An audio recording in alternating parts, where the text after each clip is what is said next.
Today's episode of Socially Democratic is presented to you by Dunn Street.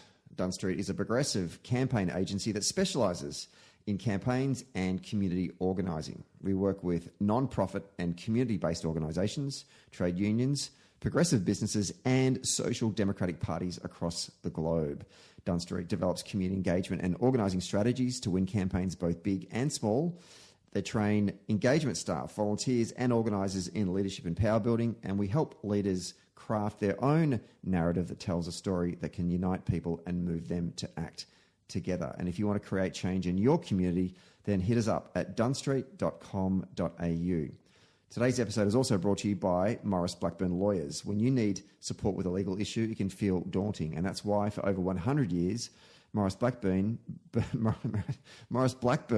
has been helping guide clients with their legal needs. They're here to help you when you need them the most, from workplace to medical injuries, class actions, occupational diseases, and wills and estates planning. As Australia's leading plaintiff law firm, they have the local knowledge and the national network with the experience that you can count on. To find out more, simply go to their website, which is mauriceblackburn.com.au. After doing how many shows, I can't believe I didn't know how to pronounce Maurice Blackburn. And finally, today's episode is brought to you by SwiftFox. Every moment on a campaign matters. You need the tools that you can trust, lists that are up to date, phone banks that can change minds, emails that drive donations, events that will energise the community, both online and offline, and text blasts that distill your message perfectly. SwiftFox CRM is made for campaigners by campaigners. And to find out more, simply visit their website, swiftfoxcrm.com, to win your next campaign. Hello, everyone, and welcome to another episode of Socially Democratic, your weekly centre-left politics and organising podcast that drops every Friday, that dives into the progressive campaigns of the day and the people leading them from home and abroad. And we're going to be speaking to someone who's been leading the state of Victoria for 9 years. He was elected Premier in November 2014, and he retired from public office a month or two ago. His name is Daniel Andrews, and he's on today's episode to talk about his time in politics. And I'm looking forward to that conversation with the former Premier of Victoria, Daniel Andrews. Don't forget to subscribe to the podcast on Apple Podcast or Spotify or wherever you get your favourite podcast. And if you like the show, please give us 5 stars on your Apple Podcast app and leave us a review as well on Apple Podcast or on Podchaser. And for all the updates for each episode that drops each week, please follow Dunn Street on YouTube, Facebook, Twitter, Instagram, or LinkedIn. All right, let's get to today's episode.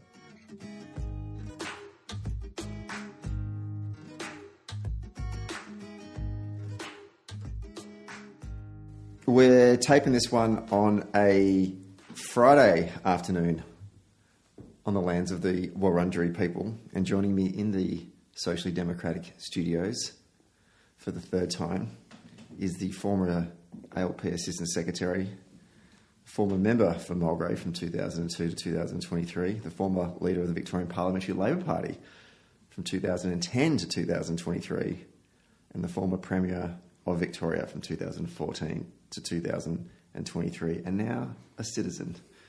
And one that feels very old as you run through all of that. Daniel Andrews, welcome back to Socially Democratic. Very good to be back, Stephen. So, how have you been?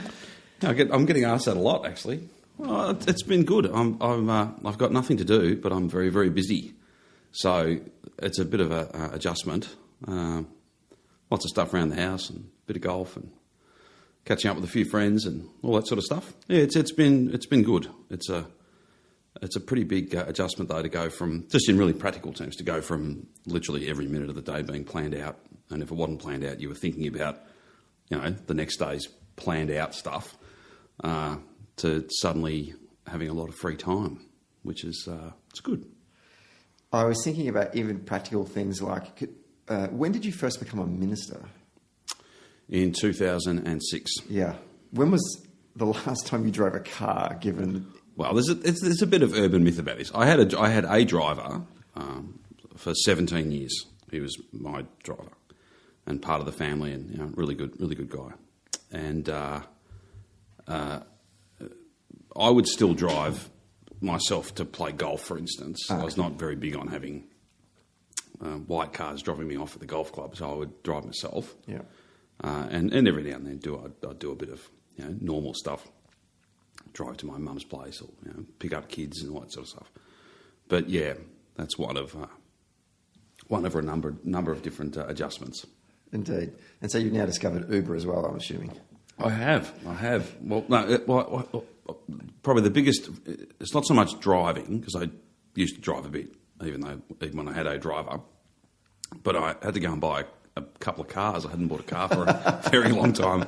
But yeah, well, it's funny. There's lots of different things, lots of different changes. But the biggest thing is, I'm kind of responsible for me and my kids, and no one else. And like it's it's me and Kath looking after our little world, as opposed to having a whole series of different obligations and different things you had to do,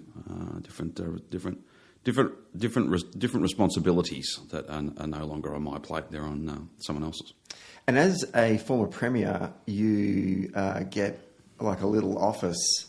I get best described as a room. I think. Yeah, a room in the old Treasury building. Treasury, I do. With all the former premiers. Do you wander down to Braxy's office and knock on the door and say, "Do you want to go get a cheeky beer?" Or he's I've not spent a lot of time in there. They're still setting it up. So it was an old storeroom. So everything that it was storing has been taken out. There's a bit. Are they sending you a message? There's a little more. I don't know. There was a little bit of patchwork had to be done because there was a leak in the roof, and then I went and made a number of trips down into the basement in my old office in number 1 Treasury Place, not Old Treasury, down into a secret second-hand furniture store that they're running down there. Store as in store, not a store where you might go and buy things. Gotcha. So we've picked out a few old things out of there, and they've all been moved up, and it's quite close to being set up. So I think that's probably more early 2024. I'll spend a couple of days a week in there. Yeah, right. Okay. Yeah.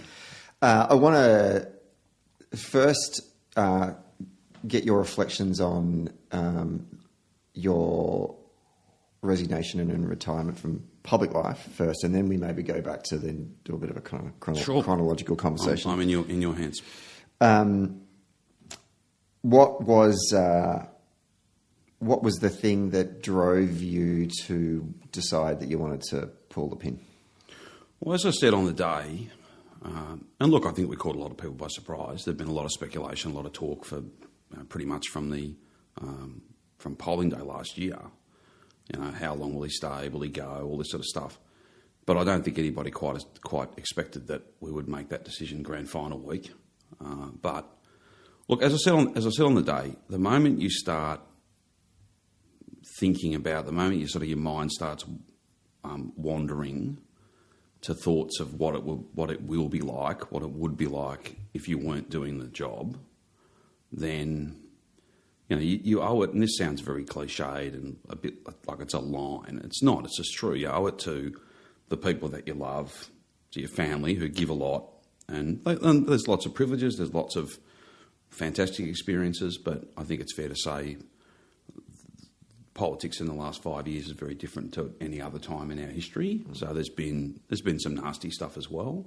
So they give a lot over a long period of time. And look, people need to remember, my kids don't know anything different. Noah was born in the August 2002, and we moved into the house in the July, and I was elected in the November, so the end of that year.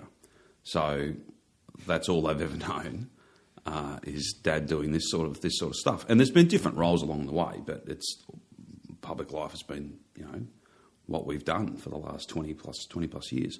So you owe it to them. I think you owe it to your colleagues, you owe it to the people that you serve, and you owe it to yourself. That if you're starting to think about other things, you never want, as I said on the day, you never want to get to a position where you resent that role, that job. And I was a long way from that. But I was never going to get into a situation where I wasn't enjoying it and I was in some way resentful of the fact that I had all these different duties to perform and different responsibilities. So it was the right time, and it sounds really odd, but when you know, when it's time, it's time, and you say, okay, we get to do something that very, very few people in politics get to do. Go at a time of your own choosing. Go when they're asking you to stay. It's highly preferable than the alternative. I assume you discussed this with your wife, Kath, but did you extend that kind of conversation out to your kids as well? I mean, they're young adults now as well, and they've obviously, you said, they've been a part of this journey with you. Well, Kath and I had been talking about it for a few weeks in the lead up to that time, but not for a long time beforehand. And we brought the kids into the picture a little bit closer to that time. Grace was away. Grace was was overseas in Japan at the time.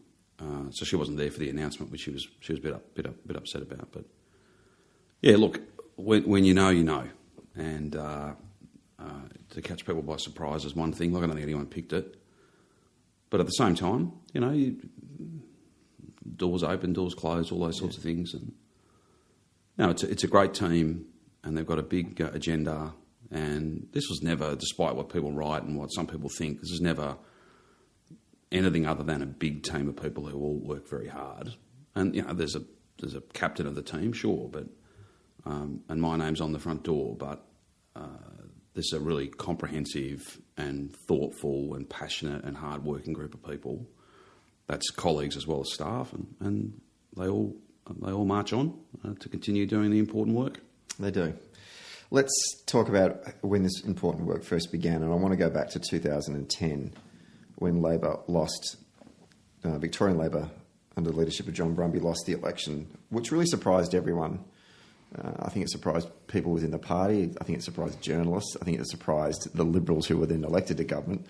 Did you see it coming? I don't think there's any doubt that the people who became the government were very surprised by the fact that they'd won. I don't think they thought that they were going to quite win as many seats as they did. I had sort of, and I was not pleased about this at all, but I had these lingering doubts as I'd be moving around my electorate talking to people, and certainly on the day, I was handing out at the same booth I'd handed out at for years and years, federal and state, and I had that many people coming up to me, look, I'll do it one more time, for you, stuff like that, like loyalists, people who were pretty solidly ours, who were like they were not pleased. And the thing is, it's time as well as a whole range of different challenges that we faced at that time. I've spoken before, and it's not a criticism. I was part of that government, so any commentary is on me as much as it's on anybody else. Like, I was a senior member of that government, sure. But we kind of lost our way a little bit, and we didn't keep pace with growth. And that's not on JB. Like that doesn't happen in a year or 2 or 3 years. That happens over the entirety of your journey.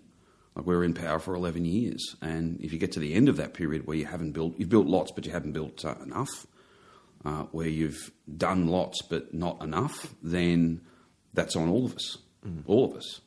And look, wheels turn, and all that sort of stuff. Every cliche under the sun. But I had a nagging sense of doubt. I was a little bit concerned. I wasn't the only one. But the other thing too is, you can pick up on a mood, you can pick up that there's a swing on, that you're going to lose seats. But did I think we were going to lose whatever it was, 11, 12 seats and then finish up losing? I wouldn't say I picked it, but it was soft. There was a vibe. Yeah, there was. Yeah, and it was a very unpleasant evening. Okay. To sit at the ABC telecast from when polls closed till, I don't know, close to midnight, so 6 hours in there, with 3 mobile phones going at the time, and lots of numbers that were not good. Yeah, I can imagine doing it was very, very the TV telecast. It's high risk, high reward, because if it's not a great night, it's a long night. But if it's a great night, it's wow. Yeah, and everyone thinks that everyone wants to be on the broadcast. Not really. Like, you kind of get told, right, they want each network wants someone. You should go here. You should, someone else should go there.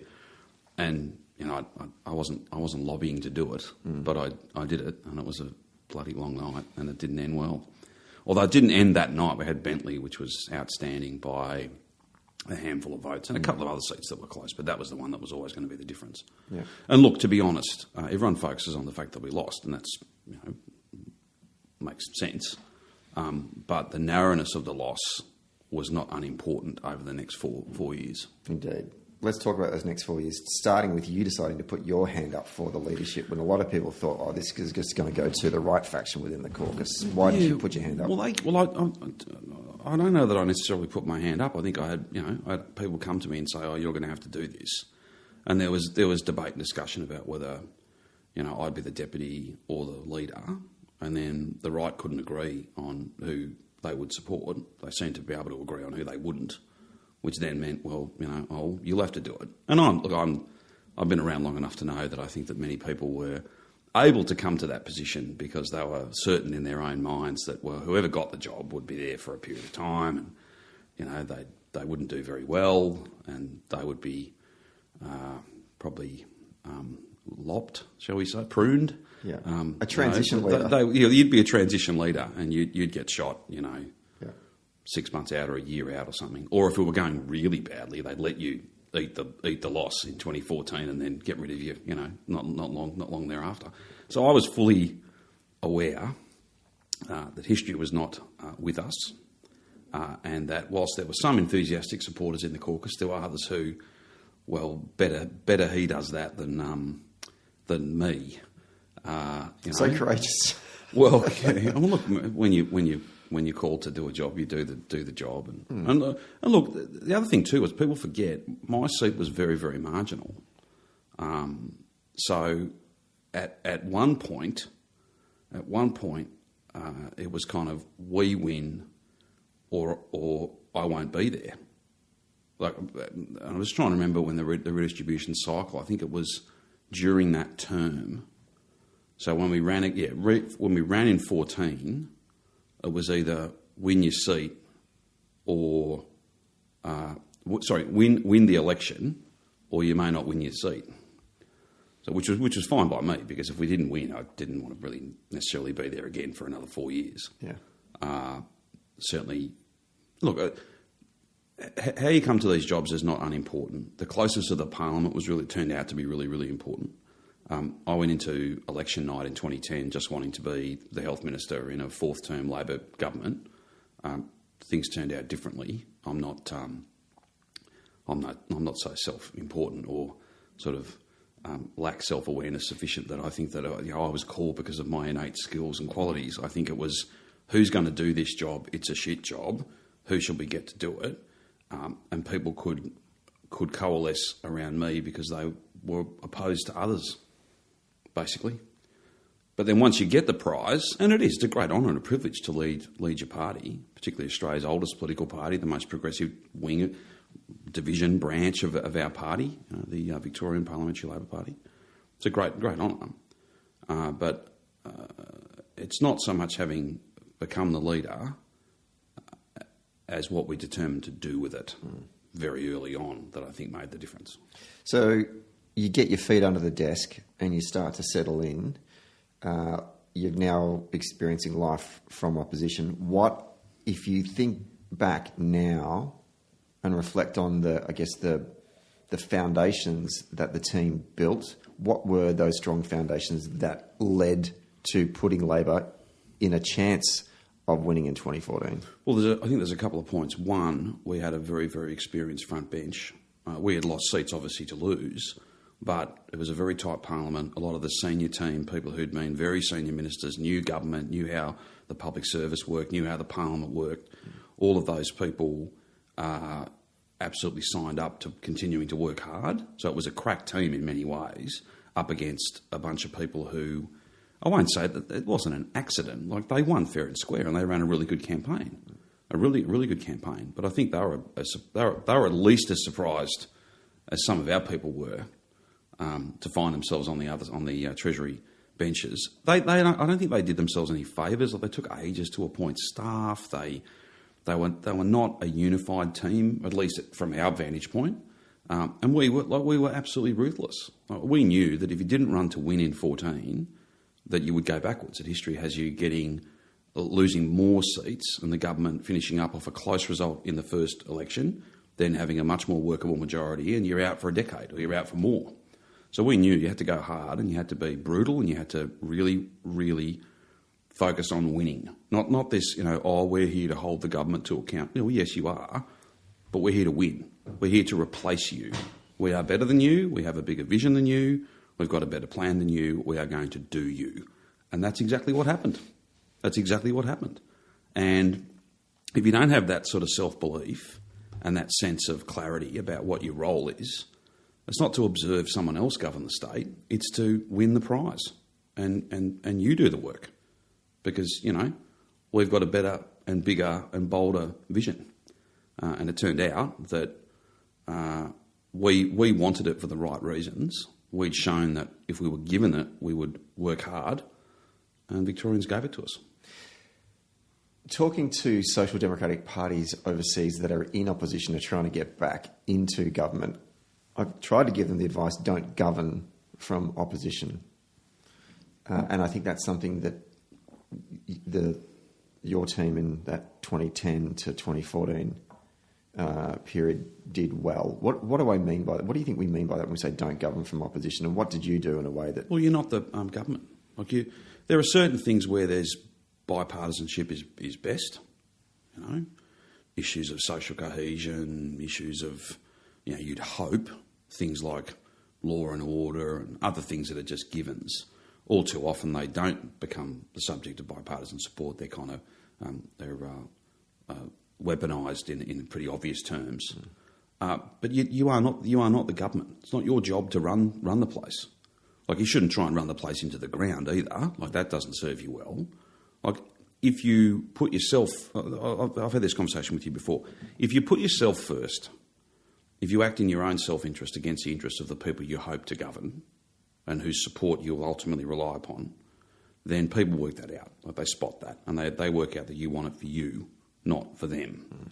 But at the same time, like, you do see this a lot. People who are so desperate to be close to what they might regard as a proper job, actually being a minister governing, that they almost pretend that that's their role from the other side of the house. No, that's not your role. Your role is to come up with, to scrutinise and to come up with your own plans. You are not the government. It's for the government to govern, and it's for you to unseat the government. And the only way to do that is through hard work, brutally hard work, and good ideas, which are not the same as good policy. So good ideas where people simply, they're founded in logic, they make sense, but they're not a hard sell. Like, they're not hundreds and hundreds of pages thick. They're about practical, tangible, meaningful solutions to problems that define people's daily lives. And we were lucky enough, whether it's level crossings or other transport infrastructure, new hospitals, nurse-to-patient ratios, all of that and so much more, we were able to come up with not just good policy, but good ideas, and then got out and worked really hard to sell it. TAFE, for instance, making sure that every Victorian had the skills they need for the job they want. Not decimating TAFE, but actually building it up and making it an equal partner so that every young person and every person can make a legitimate choice between a university pathway or a competency-based learning, a TAFE-based pathway. So all of those things and many more. And we did work hard. We worked very, very hard. And that kind of set the tone for once we won as well. On election night 2014, you said in your speech, the people of Victoria have given us the greatest of gifts, entrusted to us the greatest of responsibilities, and bestowed upon us the greatest of honours. And ladies and gentlemen, we will not let them down. How did you seek to live up to that promise in that first term? What did you do to get that work going? Well, probably a couple of points. Firstly, it was apparent to me and to us that there needed to be a culture of absolute urgency. Right? When we say never waste a day, never waste a moment, like, it's just true. Even if you're in power for a long time, in the scheme of things, in the sweep of history, it's actually not a long time. So you have to work hard every day, and you have to You have to push people and build a culture of urgency, a culture of getting things done. Otherwise, years vanish. Certainly months vanish, and you haven't done much. You've kind of admired problems. You've become what you oppose. You've become, in this instance, you could well become what you've just unseated. So I was very keen to make sure that didn't happen. And that meant some changes in the public service, and there was a very clear message to the public service: you are there to implement our agenda, because that's what Victorians have voted for. And I've got to tell you, there's royally this nonsense about it, the independence of the public servants. Yeah, of course, frank and fearless advice. But I had the most senior public servant at the very first meeting, literally we'd only just been sworn in, tell me, oh no, you're going to have to build the East-West link. And I said, well, no, I'm not.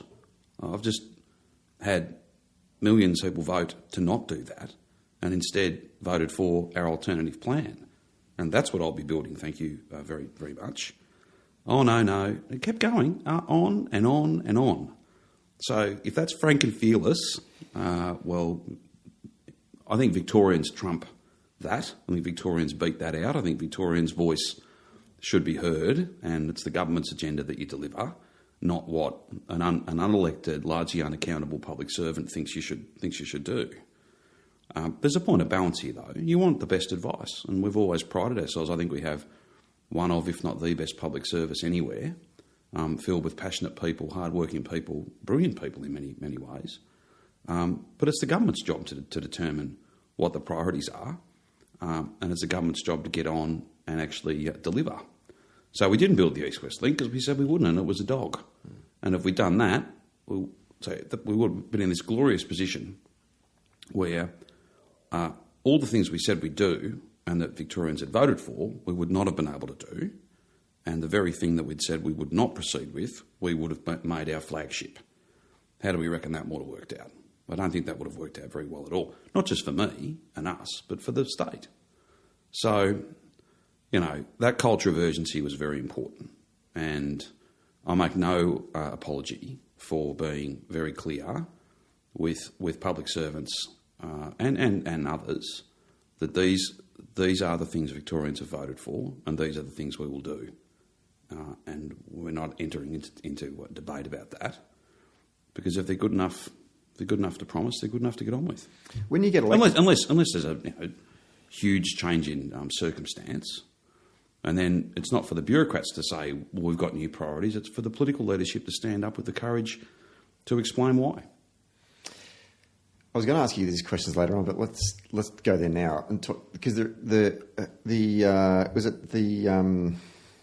just check my notes here. The outgoing IBAC commissioner was critical of the government and called on the powers of IBAC to be overhauled. They said the threshold to begin an investigation is too onerous. And in addition to that, there's also been this commentary that, to the point before about the politicisation of the public service. I think the Age ran like a triple-page spread in which they were naming and shaming, former Labor staffers that now are working in the public service. It seems like there's this... Shame on them. Yeah, that they might be interested in public policy. They might be interested in... There's plenty of people that have got Liberal Party tickets, or at least used to, that are playing senior roles. I know them well. I respect them. I appointed them. So is it such a bolt from the blue that people who are involved in politics might also be involved in public policy, might know and understand and be committed to serving others? Like, public service takes many different forms, and the notion that someone has got political beliefs or used to work for a politician at some point in time means that they're forever prohibited from working for all of us doesn't make any sense. But again, people are entitled to have different views about that. But to attribute bad motives just blindly, and to be, oh well, of course, if you've got any connections with one side or other of politics, you couldn't possibly do a good job. It just doesn't make any sense. I don't know why people see the world in those terms. But look, there's not an accountability officer that doesn't want more money, more power. That's fine. That's their job. The fact of the matter is, though, that all of those agencies have bigger budgets today than they've ever had, more powers than they've ever had. They have opinions and views, and they're more than entitled to those. But I'll tell you what they're not entitled to be. They're not entitled to pretend that anyone voted for them. They're not entitled to pretend that they've somehow got a mandate that is equal to, let alone superior to, the duly elected government. But they've got a job to do, and they should be properly resourced. They have been. They should have the powers they need. It's for the Parliament to judge what powers they should have. And, issues of hearings and thresholds and all of those things. And those things have changed over time. But it's for the government to say yes or no to those things, and then ultimately the Parliament. And we have to, unlike others, we have to defend the decisions we make. Let's take a quick break to talk about SwiftFox. Every moment on a campaign matters. You need the tools that you can trust. Lists that are up to date, absolutely. Phone banks that can change minds. Emails that drive donations, and events that will energise the community online and offline. And text blasts that distill your message perfectly. SwiftFox CRM is made for campaigners by campaigners. And to find out more, go to swiftfoxcrm.com to win your next campaign. Okay, let's get back to the show. I'm interested to get understand your thought process of when you get into government. So we're still in 2014. How do you plan out the next 4 years? Like, how do you strategically think about that in terms of, okay, we've got a shitload of things we've promised to do. We need to get cracking on that. So you talked about this urgency, but you've also got 4 years, right? So how do you use that time wisely? Yeah, being busy and getting things done are two very different things. So you can be frantic. Like you can say yes to every invite. You can attend every function. You can be at every meeting. You can be everywhere and get precisely nothing done. So you have to. It's a bit like golf. You've got to play the hole backwards. So where do I want to be at the end, and then work your way backwards? How do I get to that place? So you have to know.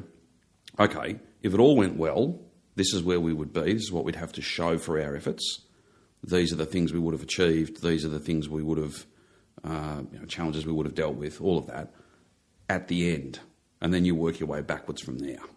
Otherwise, you just finish up. It sort of swamps you. Like, you finish up so busy and so frantic that you finish up at the end of a year exhausted, and then you reflect, what have I actually done this year? And you haven't done much. Yeah. So planning is incredibly important, but the plan has to be written from the end point back to where you are now, not the other way around. Yep. You've got to know where you want to be. What does success look like? What is to plan your journey, you have to know where you're going. And if the ultimate destination is unclear to you, then you get lost very easily. In the rough. Well, more than the rough, yeah. You're in the woods. You're in real trouble. You mentioned before about population growth and the Victorian, was it the Victorian economy or the population itself was growing quicker than what you were managing to do when you were in government in the Bracks-Brumby years? Yeah, well, there was. I'm interested to get a sense of the lessons from that to then set up your jobs infrastructure kind of work. I think there'd be different views on that. There's certainly a narrative that has developed that we didn't keep pace with growth. I think every government struggles to keep pace with growth. Like, do you mean population growth? Yeah. So, place got bigger and bigger and bigger, strain on services. We had a long, protracted, very difficult drought. We had terrible fire events. There was a lot going on. It was not again, there's never a simple time. There's never an easy time. There's always things that are happening.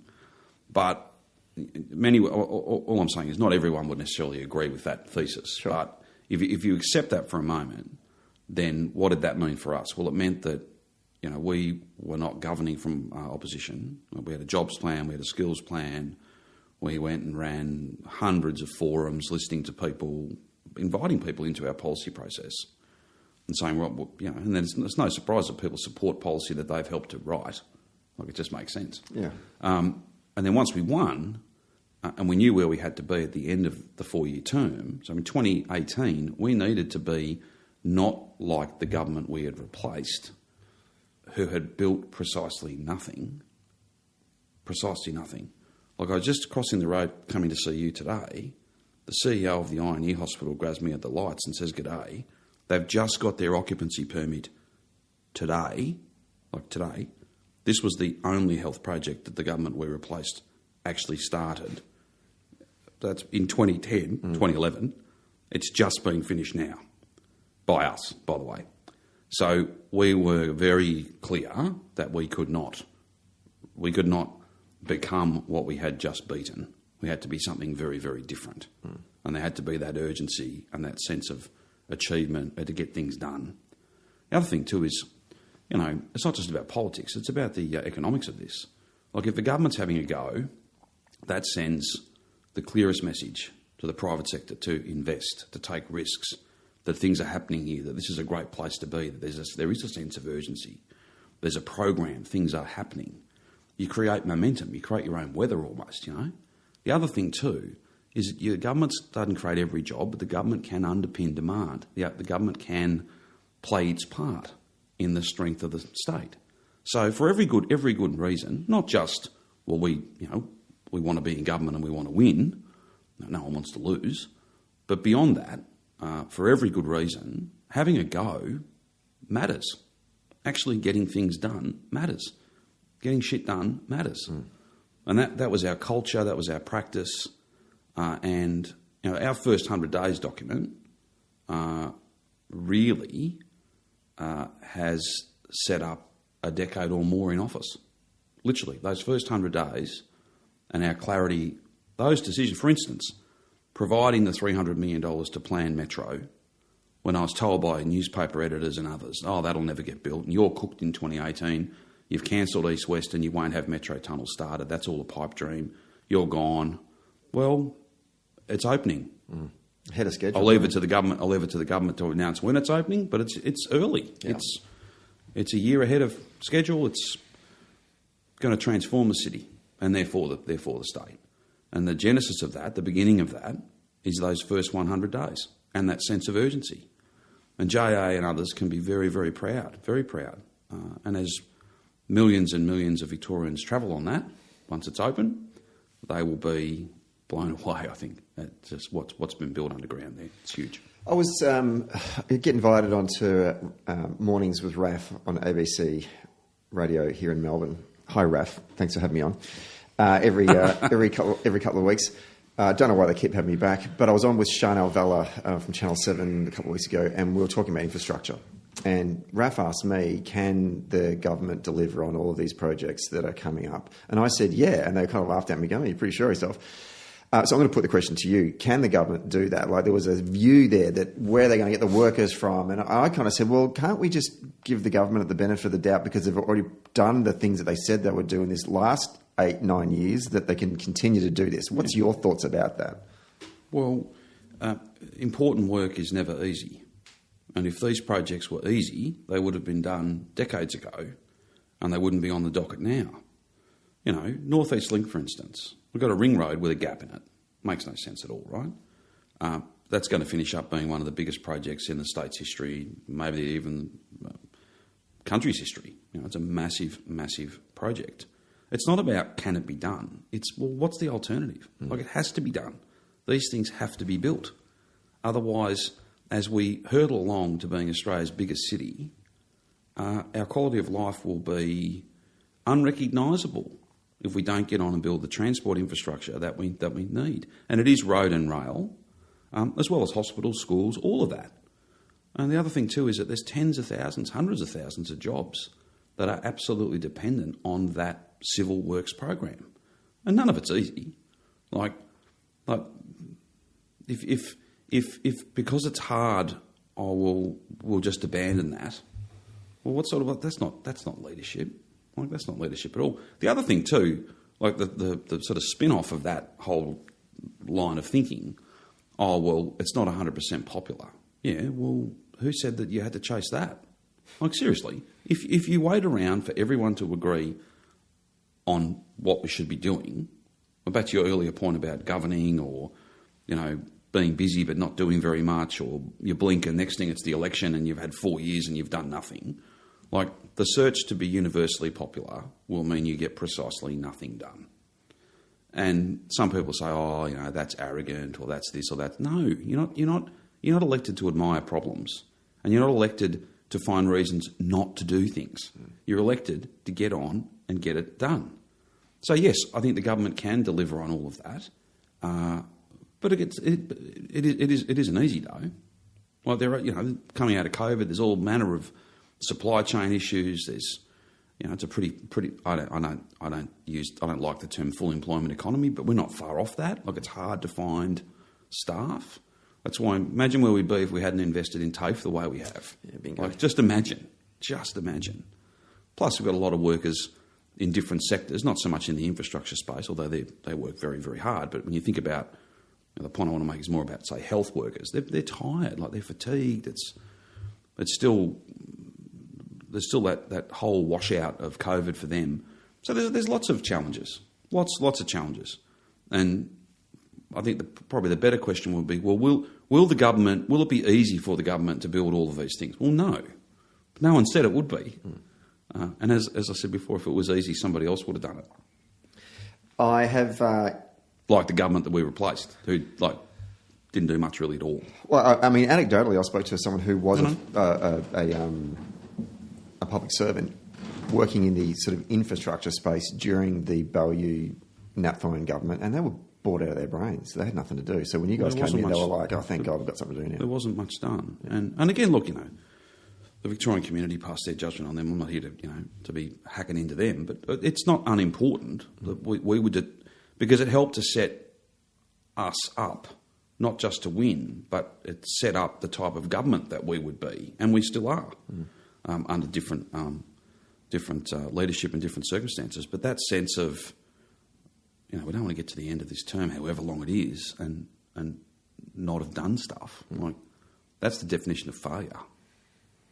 In the lead up to this episode, I asked some of your former staff to give me some reflections on your government, because I often think that everyone has an opinion about the Andrews government, particularly media and commentators, but the staff never get to share their voices, and nor can they, because they're staff, right? And that's the role, but they don't work there anymore. So I've asked them to attribute some reflections, not to turn this into Daniel Andrews, this is your life. That is not going to happen here. But I've got a couple as we go through the episode. This first one says, Daniel is an absolute prick. No, it doesn't say that at all.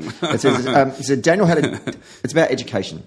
Yep. Daniel had a deep and abiding commitment to making the lives of special school students and their parents better in every way he could. And it was born out of a policy offering that he put forward a number of years ago. But also, interestingly, how we interacted with the students and their families. And our policy was designed through Daniel's engagement with a number of special school families across multiple roundtables. And parents remarked that the Premier came to the school, but amazingly, he kept coming back and listening to our ideas. And not only that, would he do the roundtables, he would also arrange for the parents to sort of have these fantastic experiences. He talked about the Springvale Park parents all went to the grand final one year, and there was a special school in Bendigo that where there was a young child who had autism, who was obsessed with Lewis Hamilton. So you made sure that they got access to pit lane walks and got a seat at the GP every year. For a dictator, you have an odd interest in listening to people. Oh, well, you shouldn't have favourites, but that area of policy, I remember, goes right back to, I don't know whether I've shared this with you before, but it goes right back to 2003. So I've just been elected, only a few months in the job, and about a kilometre out the back of my office my old office in now Eden Foster's office, after a fantastic victory in the by-election last Saturday. Muzzle tough. Fantastic victory. She's going to be terrific. Really, really good person, lives her values, great story, great local. She'll be a really fantastic local voice. But just behind the office used to be the Naval Park Special Development School. And I was invited down to say hello, and it was all portables pretty much. There was one permanent building. They had to do recess and lunch in shifts. It was terrible. It was really bad.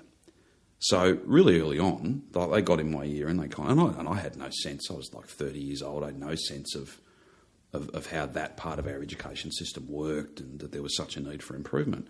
So I kind of became a project, and you win. And why do you fight hard? Why do you do all the things you have to do to win? All the sacrifices, all the stuff you miss in your own family, all the the stuff that's not necessarily enjoyable, well, you do it so that when you get an opportunity to make a difference, you can. I think we've got 87 of those schools. Very soon, the last of those will be upgraded. Every single one of them has been upgraded. And I'm very, very proud of that. And when it comes to services, so not just the bricks and mortar, although that's pretty important, we sat down with parents on numerous occasions over many years, and we'd sit and go to visit the schools, no media or anything, just in the evening, do a round table, sit down, just listen. What are the problems? What could be better? If you got one thing you could change, what would it be? All that sort of stuff. I'll never forget, we invited, must have been 20, 25 parents who we'd done round tables at the schools with, multiple schools. We invited them into the Melbourne room, which is the big long room that runs across the front of level 1 Treasury Place, and just next door to the cabinet room. And they all took it's a great big cricket pitch table, and they all took their seats, and there was a piece of paper in front of them, and it had like 20 ideas on it, and there was a pencil for each of them. And I opened the meeting up and I said, just can you give me your top 3? You mark the 3 of the 20 that you want. This is what these are the 20 ideas we've all talked about. I haven't got unlimited money, we can only do 3. So they marked up the 3 and we collated those, and that became the policy that year. And the sense of, they couldn't quite believe that somebody was listening to them. But I wasn't doing it for there's no votes in this. It's not like it's, because we didn't turn it into some sort of docu-series where we had, fly-on-the-wall cameras filming it all. It was like these kids are worth it, and their parents are worth it, and they've never got the attention that they should get, and we're going to change that. So we did. And it's not perfect. There's still a lot more to do. And in fact, at our campaign launch in 2022, half the speech was devoted to the latest version of that plan, that it again had come from sitting and listening. There's a lot to be said. Like, that's how you gather up wisdom, is by sitting and listening to people.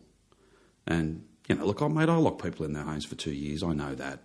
And I know that, dictator and all this sort of stuff, that's all fine. And if that makes people feel better by describing me in those terms, look, good luck. In Victoria, the haters hate and the rest vote Labor. And that's fine by me. So call me whatever you want. But what really matters is not that nonsense, that noise, that vitriol, that after-dark bullshit, and that's all that it is. The worst of American politics imported into ours. What really matters and what makes up for all the nonsense is when you sit with families like that and you listen and you say, righto, that's the plan, we're going to get on and do it. And then you do. And you can see the difference. You absolutely can see the difference. I think we've got the name of our podcast episode this week. The haters hate and the rest vote Labor. I love it. Put that on a T-shirt. Well, the other example, it was funny, I kind of knew a few days before, like you don't wake up one morning and decide I'm going to resign today. Like, so you've got an idea in your mind a few days before. And me and a couple of senior staff, I don't know whether they're part of your anonymous survey there, we went down to the Metro Tunnel, and we did film that, not with journos, we filmed it and put it on Facebook. I think it was put up the morning of or the day before I went. And we stopped at every station. We're hurtling along under the city on this brand new train built here by Victorians for Victorians, hurtling along at 80 kilometres an hour underneath the city through this tunnel that, as I said before, when people get to see it, it's going to be quite an amazing thing. And I turned, as we sort of approached almost the last station, I turned to these 2 staffers and I said, this is unreal. This makes up for every shitty press conference, every tough day, every difficult thing. This is really cool, because it wouldn't have happened. But it's not on us. That's all the tradies, the workers, the architects, the engineers. They've done an amazing job, and it was great to be able to get off at each of the stations, walk around the platform, shake hands, thank people, tell them how proud we are of them. They're amazing. It's an engineering feat. Yeah. You started to touch on leadership there, and I just want to get your reflections now that you've had a little bit of time to there's a bit of gap between finishing the job and being a citizen. You know, people in the media were kind of obsessed about this. Oh, he's a very divisive character, Dan Andrews. How do you reflect on the appraisal of your leadership? And what does leadership mean to you? I know I've asked you this question before, but I kind of want to get a sense now of... Look, I wouldn't want to give the impression to any of your listeners that I, spent a lot of time thinking about these things. Like, for instance, people ask me on the day, "Oh, what's your legacy? What's your proudest achievement?" And I said, "Well, that's what politics is about: subjecting yourself to the judgment of others." And people who are obsessed with legacy don't tend to build one because they're just obsessed with with the words and pondering things and all of that.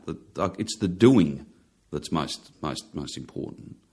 I think that there are some Victorians who have never been big fans of mine, never been big fans of Labor, who, because of the quite extraordinary things that we had to do during a 1 in 100 year highly contagious pandemic event with no vaccine, they were emboldened. Their voices got louder.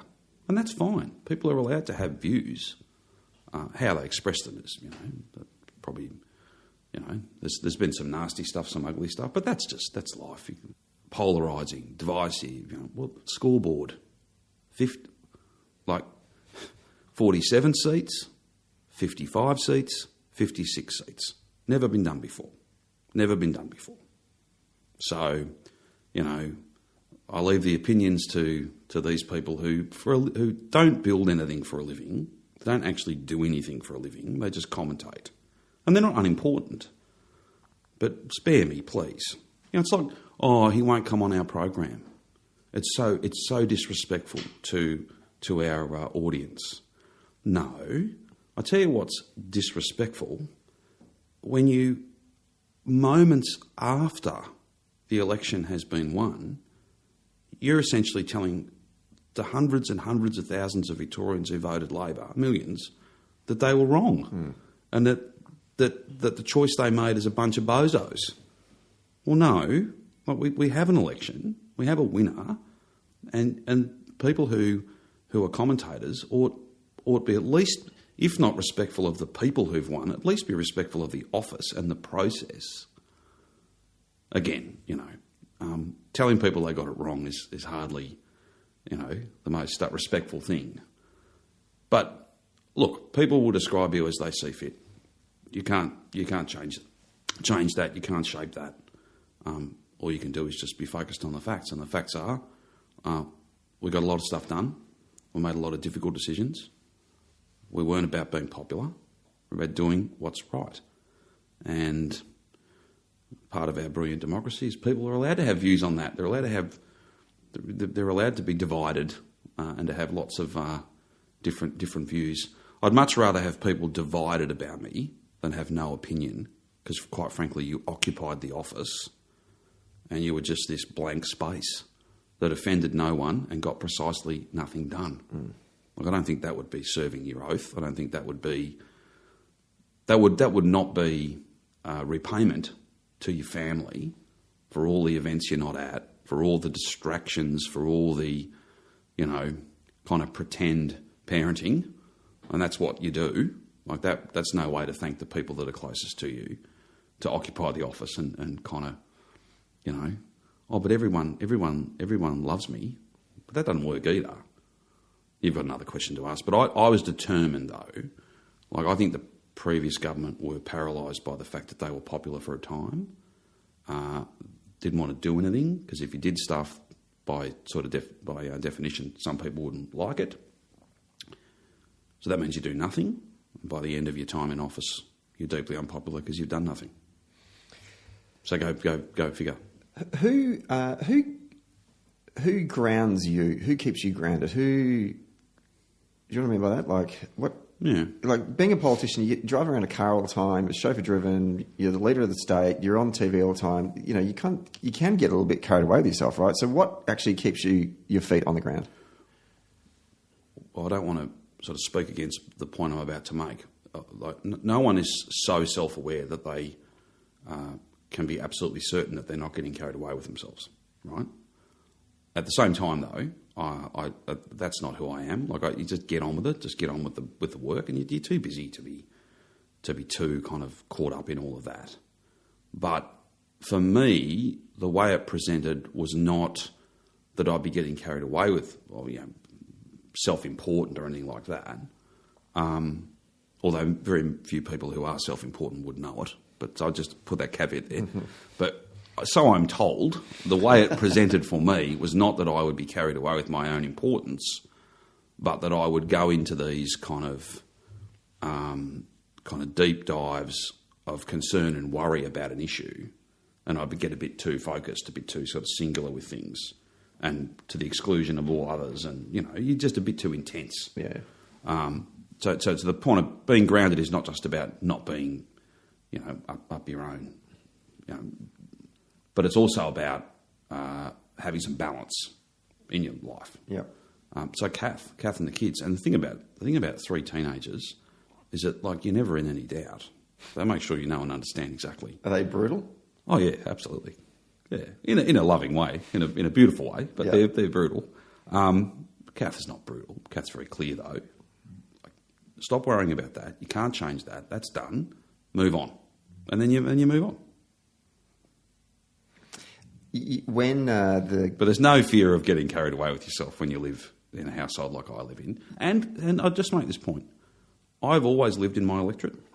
It's a point of pride. My neighbours are, they were my constituents, and that matters. It means you're getting feedback all the time, and it's good. It does keep you grounded. It does keep you, you go down the shops and sort of pre-COVID, before we had a whole lot of security stuff, and the dynamic changed a bit. But I'd go and do the grocery shopping, and you'd get a few wise words, a few sage opinions, positive and negative, but it was good. When the government decided to walk away from hosting the Commonwealth Games, in the press conference, I think it was anyway, you said, this isn't even in the top 10 of the hardest decisions I've had to make. No. And I think that then sent the media down a rabbit hole for about 3 or 4 days, which is quite funny in itself. My question is... What a shock that is. Yeah. At the end of the day, the thing's costing an enormously... a much higher, a much larger amount of money, a much bigger amount of money, and you just can't justify it. So you make the difficult decision. Do I wish it cost less? Yeah, of course. Would have been good to be able to have it, But when you're confronted, again, you're not here to do the easy stuff. You're here to do the difficult things. And if the thing's going to cost, I don't know, 6-7 billion, and we haven't got it unless you start taking it out of schools and hospitals, no, we're not doing that. So I'm not saying it isn't a difficult decision for athletes and officials and people who had, for the best of reasons, had their heart set on the event. That wasn't what I was saying. For me, as making a rational decision, is this worth it? Does it stack up? Well, no, it wasn't a hard decision at all. So what has been the hardest decision then of your premiership? Oh, well, there's been a few. So when you say hard, there's different sorts, I think. So it was genuinely you could go one way or the other. So you're sort of balancing up pros and cons. Then there's, so it's difficult to make the decision, to choose which way to go. So that's one set of decisions. Then it's hard because the gravity, the impact, how it'll affect people. Mm-hmm. Probably that's where I'd land. I'm not giving a lot of thought to this actually, but I would probably say I won't easily forget. I think it was probably the second. Well, must have been by the tally. It must have been the second last press conference in that epic run of press conferences, 120, when everyone had come to the press conference and there was a real sense of anticipation that the lockdown was going to end.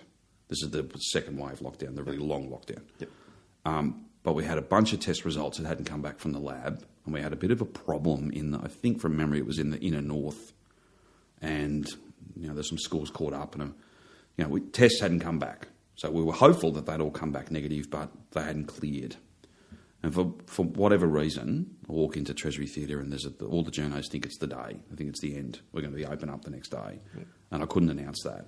And the sense of... It wasn't personal. They weren't angry. Well, they were probably. But it was just this sort of sense of despondency, this sense of, oh, God, what do you mean? And then I mustn't have phrased it particularly well. So I had to go back and explain, why we couldn't reopen. In the end, we had put modelling out there, and to the very day we had delivered what we said we would do. Mm. But it was a brutally difficult time, and you knew that the decisions you were making, were having such profound impacts on people, such profound impacts. And people who, through no fault of their own, had built businesses and built livelihoods and, had a sense of, not certainty, but a sense of confidence about the future, and you were just changing all of that. And, it was really hard. It was really hard. But it had to be done. And, you're not there to squib it.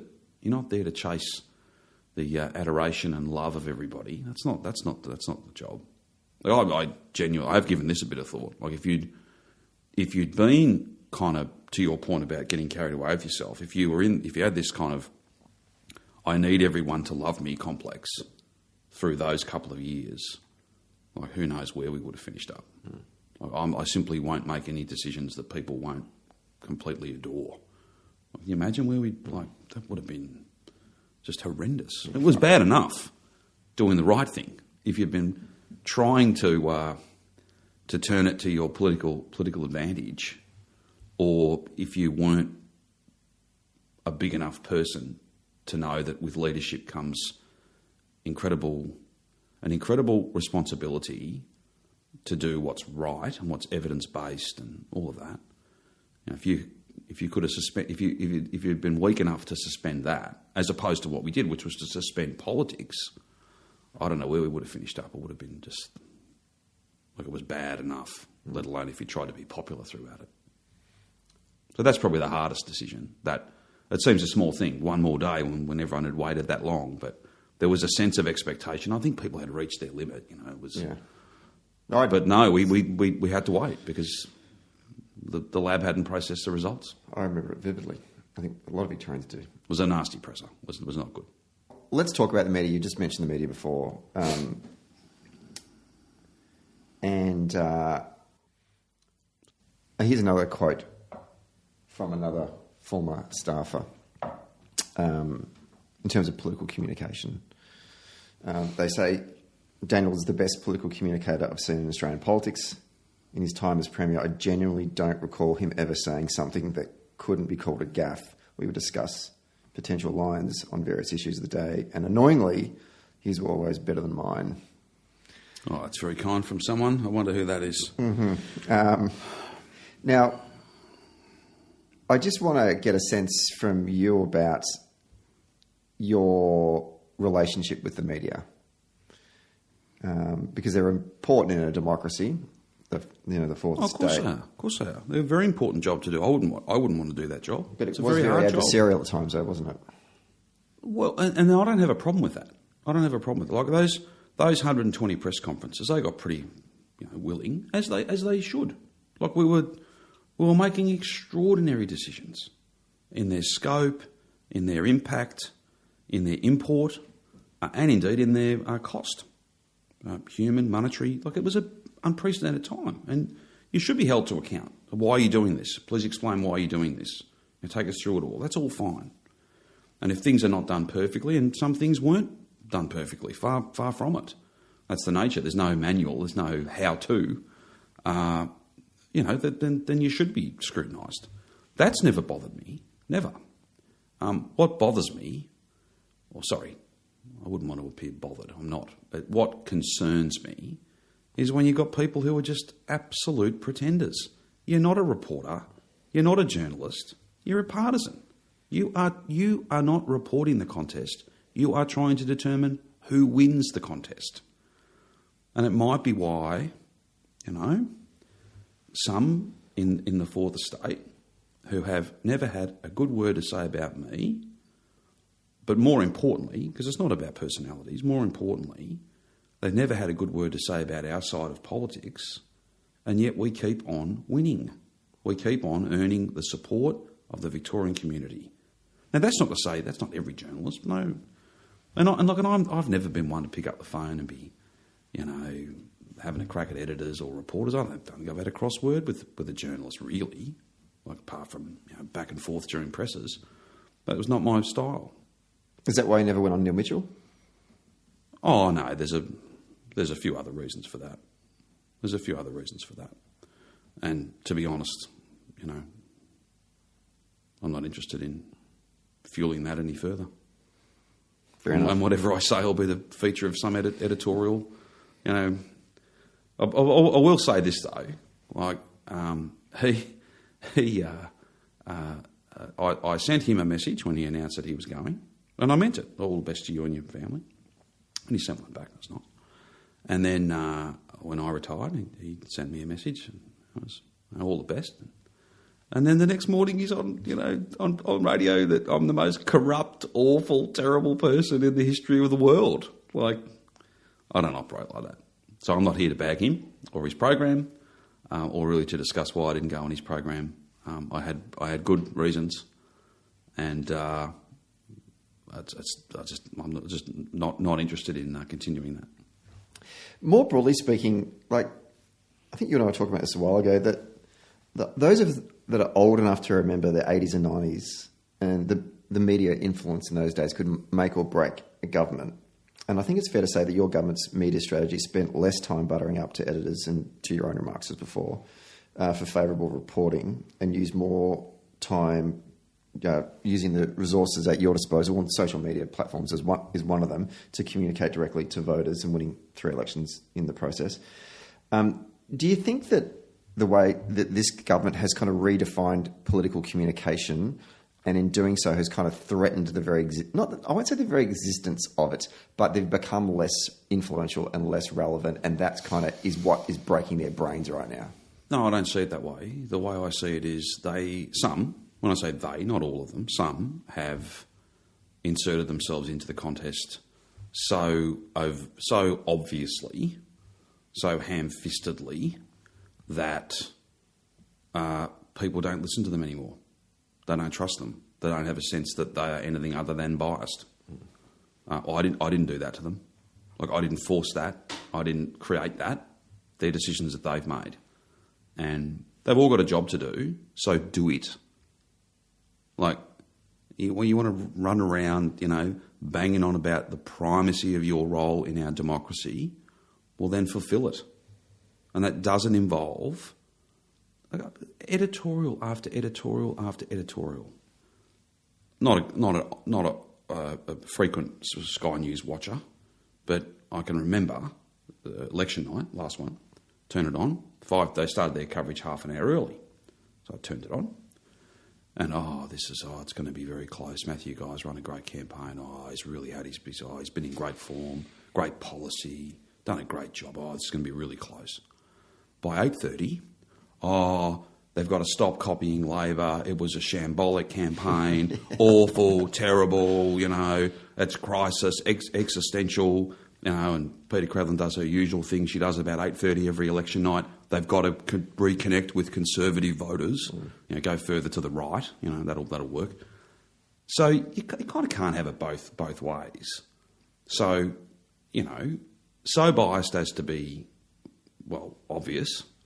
I know it's not that you're any good; it's that your opponents are awful. Yet you talk them up when it suits you. In any event, this is all noise, and real people who are concerned about their family and their kids' school and healthcare and their job and their future, they can see past that. But we haven't done this to them. They've done this to themselves by all too often, and again, not all of them, but have done it all too often, not even pretending to kind of cover it straight. Can we clear up one thing that's happening at the moment? Because you're not even in public life anymore, but the Herald Sun keep on writing about you. I must help to sell newspapers. Well, are you getting a cut? No, I'm not. Most definitely not. Well, you should. Most definitely not. must be clickbait or sales or something. I don't know, whatever. Look, at my view on this, I've always had a pretty sanguine view on this. While they're picking on me, they're leaving some poor other bastard alone, and that's fine. That's fine. You just have to laugh. If you don't laugh, you'll cry. Do you want or have you sought membership of the Portsea Golf Club? No, and we'll wait and see what happens. I don't have any difficulty in finding places to play golf. That is an odd... Here and in other parts of the world.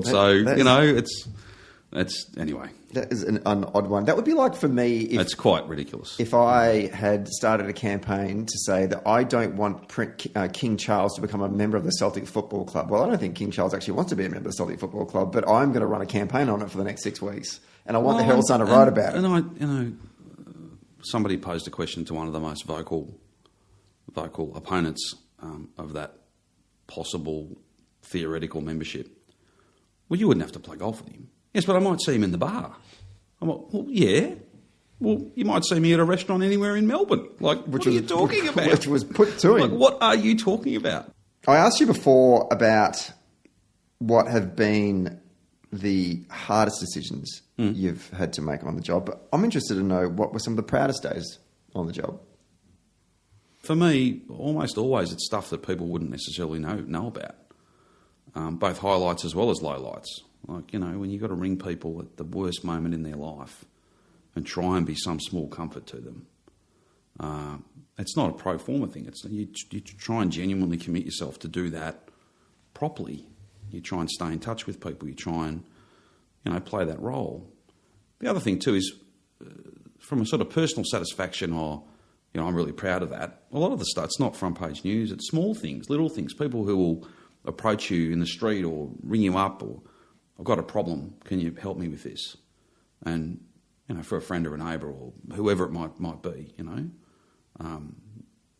when you can have an impact, when you can fix things or clear the way for someone to go and do great stuff.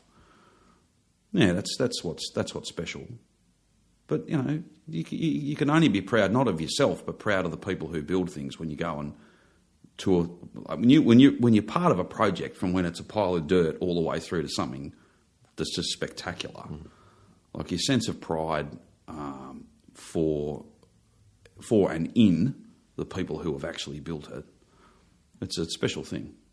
Today, so you don't run for thank yous.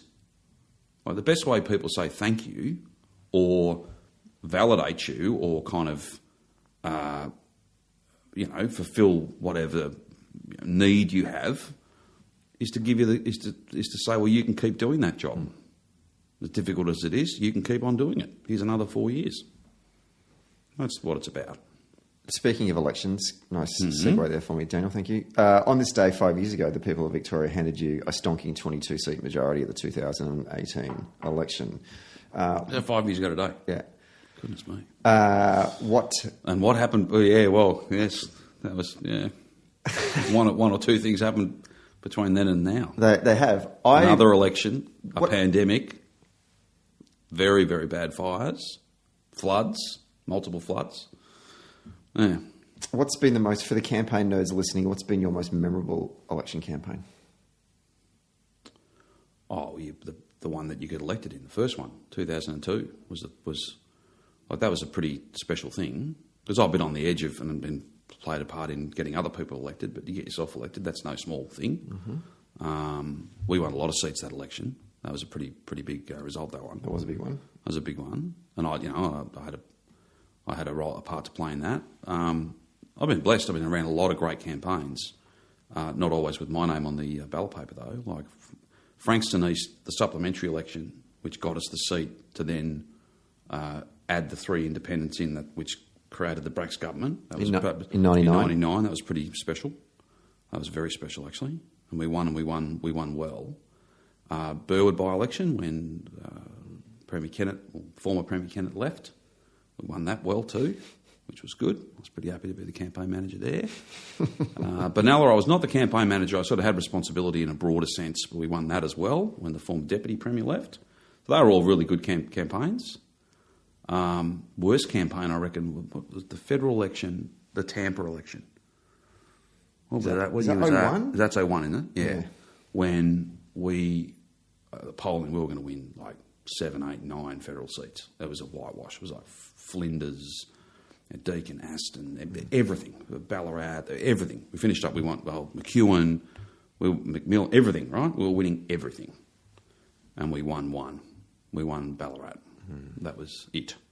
So I've had like lots of good campaigns and lots of challenging ones as well. More good than bad. What makes it a good campaign? Well, if you win. Yeah. That's the first issue. Obviously. Secondly, if you've got a clear strategy, and if at the end of it you can say, as 6 o'clock approaches on polling day, couldn't have done any more. We've done everything. It's either there or it's not. That's rare. Not everyone gets to be able to say that. But I've been blessed. Great teams of people, great workers, great strategists, and just an army of people, thousands and thousands of people who work their guts out again and again and again. And I'm deeply grateful to them. This is from another staff member. DA was good to work for because he hired good chiefs and deputies. In honesty, I didn't have a huge amount to do with him directly, but because we worked with a great team that everyone was trusted and you were expected to do a good job, and that hasn't been my experience in other offices. And it made our team a killer office that it was. The trust that flowed from him to the leadership team right all the way through to the rest of our team was the key to everything working really well. How important is having good staff in the work that you do? It's absolutely essential. All this nonsense, centralisation of power and, control freakness and all this sort of stuff. This is all bullshit, right? The Premier's office has got to be across everything and has got to work really hard and has got to help the whole team function as well as they possibly can. That's not like the Premier can't do all of that. The Premier's office has to do that, together with the Treasurer's office and every other office. There's not been a successful government ever that didn't have that sort of central focus about strategy, about that, back to our earlier points about where we want to be in 4 years. You have to have that. Otherwise you just become listless. You're just adrift. You're just, 1,000 flowers bloom, everyone's doing their own thing. You imagine that's like the orchestra without not only without a conductor, but without music. It's just noise. It's just noise. Everyone looks nice. Everyone's got their, white tie and tails. Everyone's looking great. And it sounds like shit because there's no coordination. So, anyway, I've been blessed with great staff, as JA is. It's a great team of people, and they work incredibly hard, and they're not often singled out. They're not often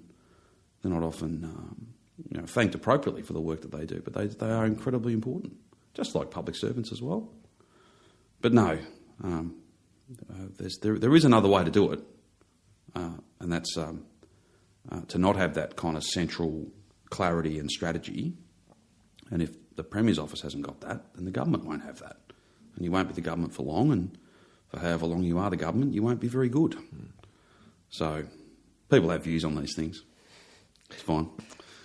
What's next for Citizen Andrews? Oh, I haven't said yes to anything yet. A few different interesting things, but I haven't said yes to anything yet. So I'll spend the summer doing not very much, and I'm working my way through all those books I've bought but haven't read. I've still got a long way to go, but I've made a dent. Playing a bit of golf, a bit of time with the family. It's nice. It's good. Have to sort of recalibrate, reset. Well, you didn't want to mention your legacy yourself, and you said others can do that. So I'm not going to be able to summarise the legacy of the Andrews government here on this podcast, but if we think back and reflect on what has been achieved, I just sort of did some numbers before the show. 690,000 new jobs were created in the multiple terms of your government, including more than 175,000 jobs in regional Victoria, well on the way to removing 110 level crossings across Melbourne, free TAFE, billions of dollars of taxpayers' money spent on health and education. The Labor Party's the longest-serving Victorian Premier. You've seen off 6 Prime Ministers in that time. As leader of the party, you've won 3 elections, undefeated at the ballot box, all whilst maintaining a single-digit golf handicap. Citizen Dan Andrews, thank you for your service. No, that's very kind. Again, there'd be others would have a different list, but that's fine. It's the nature of things. At the end of the day, it's not you don't get to write your own epitaph, and we're a long way from that anyway. But like, I think the thing that singles this period, not me, this period of time, is that we didn't waste a day. Like, we got shit done, we got things built, and we did what had to be done. We didn't do popular stuff. We lived our values. Our politics is not about us, it's about the people we serve. And you don't serve people well if you just want to be loved and you just want to be popular. Like, being respected is much more important. And I'm very grateful. It's the greatest honour of my life, and to be chosen 3 times in absolutely emphatic terms. But not just the winning, it's what you do with it. It's then putting those majorities to work for the Victorian people and changing the place and setting us up for the future. It's a great honour, great privilege, and we're in very, very capable hands. Jacinda's doing a fantastic job, settled in beautifully, and she's been there as a minister building that infrastructure, and very senior member of the team, great local member, an authentic person. She's a genuine person. She's a dear friend and someone who's leading the state well and will continue to. Daniel, thanks for your time today. Thank you very much.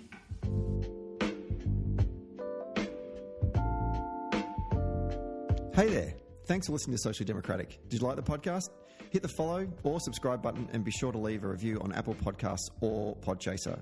And to get all the latest updates on Socially Democratic, follow Dunn Street on Facebook, Instagram, Twitter and LinkedIn. And we'll see you next Friday.